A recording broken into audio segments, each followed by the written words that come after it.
네, 시사인터뷰 오늘 2부 유튜브 라이브로 넘어왔습니다. 우리 사회 현안을 법률 전문가의 눈으로 바라보는 시간, 세상 돋보기 시간입니다. 김수지 변호사 나와 있습니다. 안녕하십니까? 네, 안녕하십니까? 네, 저 오늘은 사형제도 관련입니다. 조금은 네. 무거운 얘기. 네, 그렇습니다. 네, 그 혹시 전국적으로 사형수가 몇 명이나 있는지 좀 가늠이 되시나요? 꽤 되지 않을까요? 저 숫자까지는 생각 안 해봤습니다. 그렇죠. 네. 네. 그 최근에 그 이상동기 범죄, 그러니까 혐오 범죄라든지 그 강력 범죄가 좀 많이 일어나고 있잖아요. 그러니까 많을 것 같아요. 네, 그러면은 굉장한 숫자일 것 같은데 네. 그 법무부에 따르면 현재 사형 확정자는 55명입니다. 네, 생각보다 많지 않죠. 예, 그렇네요. 네, 군 교도소에 수용되어 있는 수용자 4명을 포함하면 59명인데 전국 5개의 교정 시설에서 수용 생활을 하고 있습니다. 네, 서울 구치소에 가장 많은데요. 그 18명이 있고 대구 교도소에는 10명, 대전 교도소에도 10명, 부산 구치소에는 4명, 그리고 우리 지역인 광주 교도소에도 13명이 있습니다. 네, 그래서 가장 많은 사형수를 그 수용하고 있는 서울 구치소에는 경기 남부 지역에서 그 10명의 목숨을 앗아간 강호순 기억하시죠? 네, 그 수감 중이고요. 또 논현동 방화 살인으로 6명을 사망하게 했던 그 정상진도 있고요. 또 20명을 살해했던 그 살해범, 그 연쇄 살인범 유영철 기억하시죠? 맞아. 거기도 서울 구치소에 지금 수감돼 있고요. 또 자신의 차량을 추월했다라는 이유로 20대 부부를 엽총으로 살해했던 정영구도 최근 대구 교도소에서 서울 구치소로 이감이 됐습니다. 네. 네, 그 가장 최근에 사형이 확정된 사건은 이제 2014년 6월에 임도빈이라는 그 사형수가 육군 22사단 GOP에서 총기를 난사해서 맞아, 동료 이것도 5명을 살해한 사건이 있었는데 예.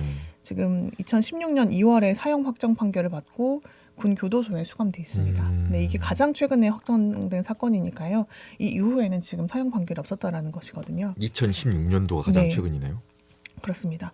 그래서 광주 교도소에는 그 11살, 12살의 초등학생을 잔혹하게 살해하고 17세 여고생도 성폭행하고 살해한 혐의로 사형 선고를 받은 그 김혜선이 있고요.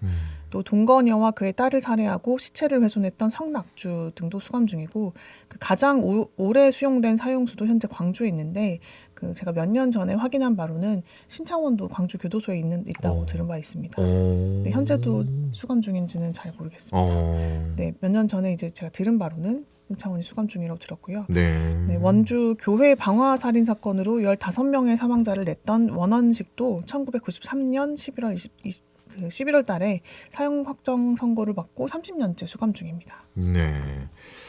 자, 우리 지역에도 13명 정도가 있다. 그리고 방금 말씀하셨던 사형수 원원식이 30년째 수감 중이다. 네. 그러면 사형 선고는 우리나라가 지금 내리고 있지만 집행은 지금 안 하고 있잖아요. 네, 그렇습니다. 집행을 안 한 지는 몇 년째입니까? 지금 우리나라는 사실상 사형 폐지 국가는 다름이 없는데요. 우리나라에서 사형 집행은 김영삼 정부 말기인 1997년 12월 30일에 23명을 사형 집행을 한 적이 있거든요. 그 후로는 이제 사형 선고를 하기는 하되 집행을 하지는 않고 있습니다. 그 사형 집행을 통해서 흉악 범죄를 좀 예방하고 사회 안정을 도모해야 한다라는 주장도 있는데 이제 사형수의 교화나 불분명한 범죄 그 억지 효과 그리고 오판의 가능성 등을 감안해서 신중해야 된다라는 입장이 이렇게 충돌을 하고 있어서 아직까지 사형 집행을 안 하고 있습니다. 네. 그런데 그 최근에 신림역 묻지마 살인 사건 기억하시죠? 네, 그 흉악 증오 범죄가 잇따르고 있어서 한동훈 법무부 장관이 사형 집행 시설을 점검하라고 지시를 했습니다. 네. 그리고 유영철하고 정영구를 최근에 사형 집행을 할 수 있는 장비가 그 마련되어 있는 서울 구치소로 이감하라고 지시를 했는데요. 그래서 사형을 집행하려고 하는 것 아니냐라는 의견들이 있습니다. 네, 또 이번 달 3일에는 UN 자유권위원회가 그 한국의 제5차 시민적 정치적 권리에 관한 국제규약 국가보고서 심의 결과에 대해서 한동훈 법무부 장관이 한국 정부에 사형제 폐지는 국가형벌권의 근본과 관련된 중대한 사안이다. 그래서 헌법에 규정된 사형의 그 형사 정책적 기능, 국내외 상황, 대체 형벌의 가능성 등을 종합적으로 고려해서 신중하게 검토하겠다라고 이야기를 했는데 이렇게 이야기한 것은 유엔 자유권위원회에서 이제 한국도 사형제도를 폐지해라라고 주문을 했기 때문인데요. 근데 여기에 대해서 이제 그 법무부 장관은 사형제는 유지하려는 입장이다라고 밝힌 바 있습니다. 네. 그래서 그동안은 지금 사형제를 폐지하겠다라는 분위기였는데 윤석열 정부 들어서 지금 사형제가 집행되는지에 대해서 관심이 좀 쏠리고 있습니다. 신림역 묻지마 살인범이 조선이었습니다. 네. 예, 범죄 형태라든가 또 무고한 시민들이 정말 무참하게 지금 살해가 된 거거든요. 그렇습니다. 이런 걸 생각하면은 사형제가 집행돼야 되는 것에 대해서 시민들이 좀 공감할 것 같기도 합니다. 네, 실제로 그 사형수들 중에 사형이 확정된 사형수들에 의해서 살해당한 피해자들의 숫자가 네. 상당하거든요. 뭐 그러니까요. 한두 명이 아니에요. 맞아요. 네, 그리고 범행 동기나 방법 때문에 사형 선고를 받은 사형수들이 대다수입니다. 네, 그래서 당연히 이제 시민들 사이에서는 죽어 마땅하다라는 맞아요. 의견이 있는 이유이고요. 네, 법률신문에서 그 사형수들의 판결을 분석을 해봤는데 미집행 사형수 아까 59명이라고 말씀드렸잖아요. 네. 그런데 이 59명에 의해서 목숨을 잃은 그 피해자 숫자는 207명이었습니다. 네, 20명을 연쇄 살인했던 유영철, 그리고 10명의 목숨을 앗아갔던 강호순, 강도 살해를 반복해온 정두영 등이 여기 포함되어 있는데요. 사형수들은 평균 3.5명을 살해한 것으로 나타났습니다. 그래서 가장 많은 피해자를 만든 사형수는 20명을 연쇄 살해했던 유영철이고 2005년 전까지는 한 명만 살해한 범죄자도 간혹 사형 선고를 받기도 했었습니다. 그런데 아마 이 경우는 이미 살인으로 인해서 무기징역으로 선고를 받아서 복역을 하고 있다가 가석방이 됐는데 그 사이에 이제 미성년자를 살해했던 그런 경우여서 중형이 불가피하다고 판단했던 것 같고요. 범행 동기가 명확했던 사건은 사실은 많지 않습니다. 이 중 사형수들 중에는. 네, 2000년 초반까지는 경제적인 이유로 범행을 하는 사례가 상당했지만 그 이후부터는 사이코패스 유형 이런 것 그 최근에 많이 일어나고 있는. 맞아요. 네, 그래서 동기가 없어요. 너무 황당한 살인들이 너무 많아요. 네, 그래서 사형수들은 피해자를 살해한 동기를 물어보면 소리를 질러서 아니면 기분이 우울해서 라는 등의 아주 단순한 이유를 들고 있거든요. 그래서 판결문에 따르면 엄청난 범행을 저지른 것이 도저히 납득할 수 없고 피해자들 및 그 유족이 입은 정신적, 육체적 고통이 말로 형용할 수조차 없을 정도로 매우 크다. 이게 문제예요. 맞아요. 네. 그래서 피고인들은 이제 대부분, 그러니까 사형수들 대부분은 불우한 성장 과정을 갖고는 있어요. 그래서 이런 점들을 참작한다고 하더라도 피고인을 영원히 사회로부터 격리시키는 것이 타당하다고 판단된다라는 내용의 판결문이 써져 있어요. 그래서 5번의 강도 살인을 통해서 9명의 목숨을 잃게 한 정두영 같은 경우 그 판결문에 이런 내용의 판시가 담겨 있고 대부분은 이런 비슷한 내용들이거든요. 그래서 이 정 씨의 범행 내용을 좀 살펴보면 1998년 8월부터 주택에 침입해서 사람이 없으면 절도 범행을 저질렀어요. 근데 자기 얼굴을 보거나 강도야라고 소리를 지르면 곧바로 살해를 한 것이에요.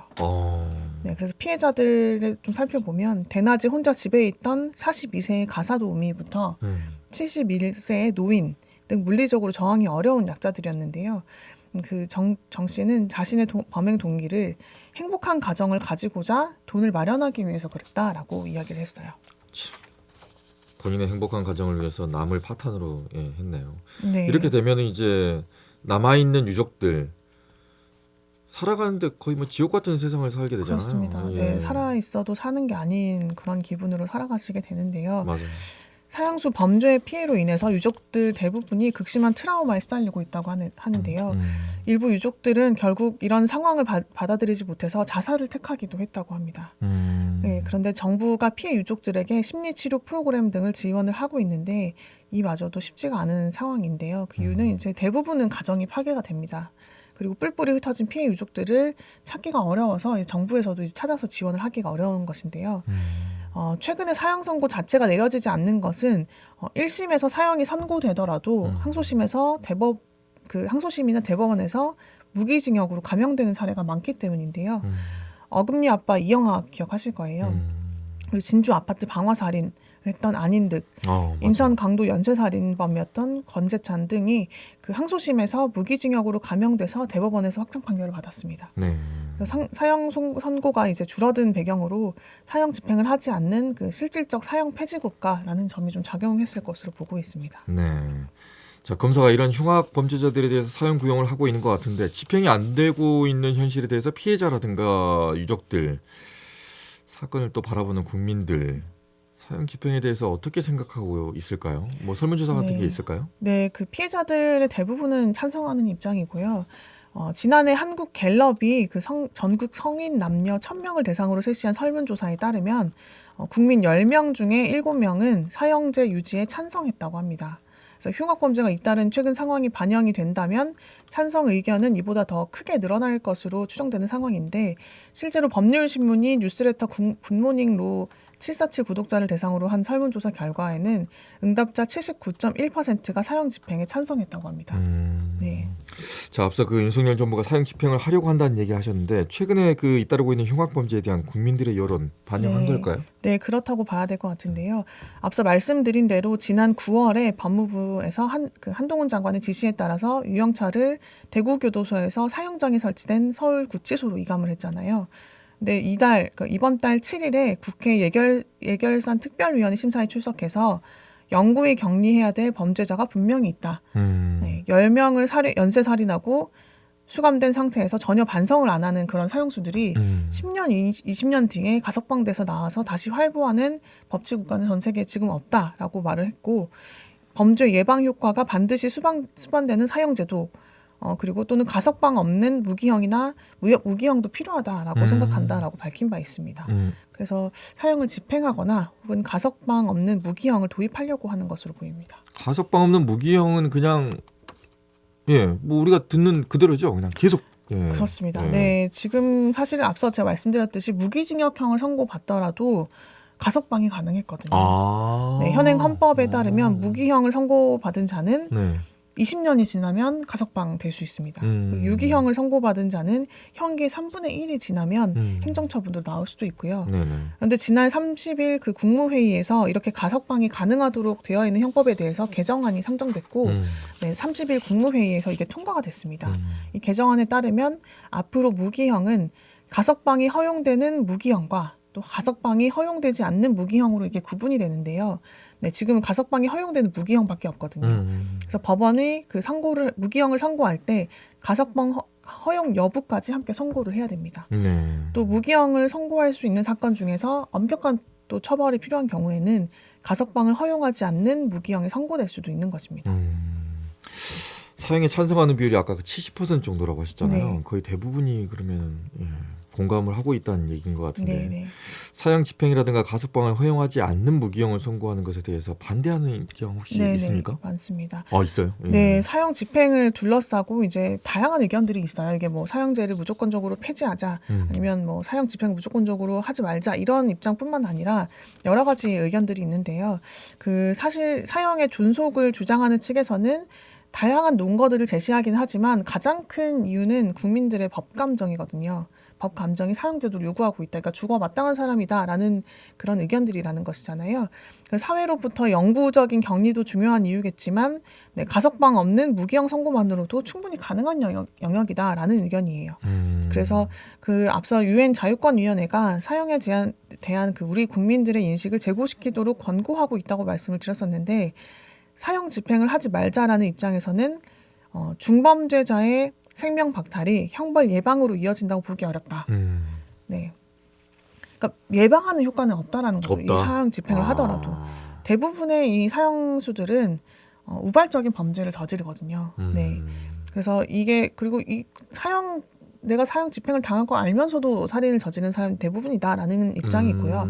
또 사형 선고 시에는 오판의 가능성이 있어서 위험하다라는 이유를 들고 있어요. 네, 실제로 1심에서 뭐 사형이 아니더라도 유죄 판단을 받았다가 2심에서 새로운 사실들이 밝혀져서 무죄를 받는 그런 피고인들도 있잖아요. 그런 걸 살펴보면 인간이 하는 그 판단이기 때문에 오판이 있을 수밖에 없다라는 것을 이유로 들고 있고요. 또 범죄자들의 교화 가능성을 완전히 봉쇄해서는 안 된다라는 입장도 있는 것입니다. 네, 뭐 사형 선고를 받고 그 사이에 이제 교화가 돼가지고 가석방 될 수도 있다라는 입장인 건데요. 그 사형 선고 그 판결이 오심이었다라는 사실이 집행 후에 밝혀지면 돌이킬 수가 없잖아요. 그리고 교화 가능성이 없고 재범 위험성이 높아서 사회적으로 영구적으로 격리시켜야 되는 범죄자의 경우에는 앞서 말씀드렸듯이 가석방 없는 종신형에 처하는 것이 바람직하다라는 입장이 있는 것이고 그리고 범죄자가 그 타인의 생명을 빼앗는 것은 범죄자 개인의 악한 성품 때문이다. 네, 그리고 사이코패스적인 그런 개인적 차원의 문제인데 국가가 사형 제도를 제도화시키고 또 이거를 실제로 집행하는 것은 국민들의 그 의사에 따라서 사람을 살해하는 제도를 만드는 것이나 다름없는 것이거든요, 사실은. 그래서 범죄자 개인에 대한 응보를 위해서 국가가 사형을 집행해야 된다라는 논리는 합당하지 않다라는 의견도 있습니다. 네, 그래서 이런 의견, 그러니까 완전히 사형 집행도 하지 말아야 된다, 또는 이제 사형 제도를 완전히 폐지해야 된다라는 입장도 있는 반면에 사형제는 유지를 하면서 집행을 하지 않는 실질적인 사형 폐지국 상태, 지금의 그런 상태를 계속해서 유지해야 된다라는 입장도 있습니다. 그래서 어느 그 사형 집행과 제도 폐지 중에서 어느 한쪽도 택하지 않는 제3의 선택지이자 일종의 절충안, 지금의 현행법을 유지하는 거니까요. 네, 다만 이제 사형 집행이 언제든지 가능한 상황을 유지함으로써 사형수들의 수용 생활을 관리하고 감옥 바깥에 있는 잠재적 범죄자들의 범죄 가능성을 낮춰야 한다라는 주장이 있는 것입니다. 그런데 지금 현재 제21대 국회에서는 사형 폐지 법안이 발의되어 있는 상태입니다. 그래요? 네, 이게 집행하겠다라는 그 정부는 그런 입장인데 이상민 더불어민주당 의원이 2021년 10월에 대표 발의한 사형 폐지에 관한 특별 법안이 있고 그 내용의 주요 골자는 사형제는 폐지를 하고 가석방 없는 종신형으로 대체하자라는 것이 골자입니다. 그러니까 영원히 그냥 사회에서 격리하자. 그렇습니다. 영원히. 네, 사형 집행은 하지 않되. 네. 해외 국가들은 어떻습니까? 사형제를 하고 있는 나라들도 있을 것 같은데. 네, 아직 많이 있고요. 네. 국제 엠네스티 통계에 따르면 지난해 그 전 세계 20개의 나라에서 883건의 사형이 집행이 됐습니다. 네, 작년 한 해 동안만 해서요. 네. 그래서 2021년 579건에 비해서 53% 증가한 수치라고 하고요. 네, 지난 5년간 국제 엠네스티가 집계한 사형 집행 건수 중에 최고치라고 합니다. 네, 그리고 사형 집행 국가가 2021년 18개국에서 2022년 20개국으로 증가했는데요. 아마 이게 증가한 영향이 있지 않나 싶고요. 네, 자유주의 국가로 분류되는 국가 중에서는 미국과 일본, 싱가포르가 사형을 집행을 하고 있습니다. 네, 미국은 그 주 정부 차원에서 매년 소규모로 사형을 집행을 하고 있고요. 일본 같은 경우는 2008년에 도쿄 도심 한복판에서 흉기를 휘둘러 17명을 살해해서 사형이 선고된 가토 토모히로를 지난해 7월에 사형 집행을 했고요. 네, 그리고 2019년도부터는 이제 싱가포르에서는 2019년도부터 사형 집행 건수가 없었어요. 그런데 지난해 3월에 집행을 또 재개했다고 합니다. 네, 올해 7월에는 마약 사범들을 연이어 교수형에 처했고, 네, 마약 사범을? 네, 싱가포르에서요. 네, 싱가포르 형벌이 좀 높은 것으로 좀 유명하잖아요. 싱가포르. 네, 태형도 막 하고요. 그러니까요. 네, 그리고 뭐 아주 작은 그 경범죄 같은 경우도 과태료 액수 같은 게 굉장히 높은 국가잖아요. 그래서 여기는 아마 사형 제도를 계속 유지할 것 같습니다. 근데 반면 유럽 국가의 대부분은 사형제를 없앴습니다. 네, 독일에서는 1997년에 연방헌법재판소의 위헌 결정이 있었고 가석방 없는 종신형 제도도 폐지했다고 합니다. 네. 야, 싱가포르. 예. 아니 뭐 강한 건 알고 있었지만 이게 그 예를 들어서 뭐 사회적인 어떤 규제 같은 게 강한 건 알고 있었지만 사형에서도 예외 없이 강하네요. 네, 그렇습니다. 네. 자, 사형제 폐지, 사형 집행 반대, 뭐 이런 사형제 찬성하는 사람들, 이 반대와 찬성의 입장이 팽팽한 것은 지금까지도 알고 있습니다. 네. 예. 이거 준비하시면서 변호사님의 생각도 좀 들어보고 싶네요. 네, 사실은 사형제 존치나 사형 집행에 대한 국민들의 법 감정이 이제 찬성 쪽이 훨씬 많은 상황이잖아요. 근데 국민들이 원한다고 해서 사형제를 시행을 하고 또 집행을 하고 뭐 그렇지 않는다고 해서 폐지하고 이런 것들은 맞지 않는다고 사실은 생각해요. 어떤 뭐 사형제도뿐만 아니라 다른 제도에 있어서도 그렇다고 생각하는데요. 국민들이 사형 집행을 통해서 원하는 바를 잘 살펴봐야 될 것 같습니다. 단순히 죽어 마땅하다라는 그런 감정적인 희열이나 어떤 응보적인 처벌에 관한 것인지 아니면 실제로 사형 집행을 통해서 어떤 범죄 예방 효과가 있어서 예방을 위해서라도 사형제를 좀 사형을 집행하자라는 것들을 기대할 수 있어서인지 좀 잘 살펴봐야 될 것 같은데요. 제 생각에는 현재 국민들의 법 감정상 그 사형제를 곧바로 폐지하는 것은 좀 다소 이르다는 생각인데 개인적으로는 사실상 집행하지 않는 현 상태를 당분간 좀 유지하면서 사형이 아닌 다른 제도를 통해서 범죄 예방이나 교화 등을 기대해 볼 수 있는 제도가 있으면 그런 차원에서 좀 더 연구를 해봐야 하지 않나 그런 생각을 좀 합니다. 특히나 통계를 좀 살펴보면 사형제를 계속해서 유지하고 있는 국가에서도 아까 말씀드렸던 미국이나 뭐 싱가포르, 일본 이런 데서도 여전히 흉악범죄들이 일어나고 있고 또 우리나라도 사실은 사형제는 있지만 계속 흉악범죄들이 일어나고 있잖아요. 이게 뭐 그 집행이 안 돼서라고 이야기할 수는 있겠지만 그런 것들을 잘 살펴봐야 될 것 같습니다. 이게 집행이 안 돼서 이런 흉악범죄 비율이 높아지는 것인지 사형이 그 피해자의 보복 감정과 이제 원한을 해소는 해주겠지만 그것만이 피해자 회복을 위한 것은 아니라고 저는 또 생각을 하거든요. 그 형사 피해자에 대한 보상을 뭐 더 강화하는 측면으로 사형제도에 관한 정책 방향을 잡는 것이 저는 오히려 더 바람직하다고 생각합니다. 사형이라는 제도를 그냥 하게 되면 모든 게 해결되면 하면 되죠. 근데 네. 우리가 여기서 고민하는 것은 그것이 아니기 때문에 네. 구조적인 어떤 문제가 있을 수 있기 때문에 그걸 네. 좀 들여다보자는 얘기입니다. 네, 그렇습니다. 어려운 문제긴 합니다. 네, 예. 맞습니다. 자, 오늘은 세상 돋보기 김수지 변호사와 함께 사형제도에 대해서 얘기 나눠봤습니다. 말씀 고맙습니다. 네, 고맙습니다. 네, 시사 인터뷰 오늘도 여기서 마치도록 하겠습니다. 지금까지 구성 최은영, 기술의 최상혁, 저는 김규빈이었습니다. 안녕히 계십시오. 언제 어디서나 내 손 안의 뉴스. 광주 MBC 뉴스 유튜브 구독으로 함께하세요.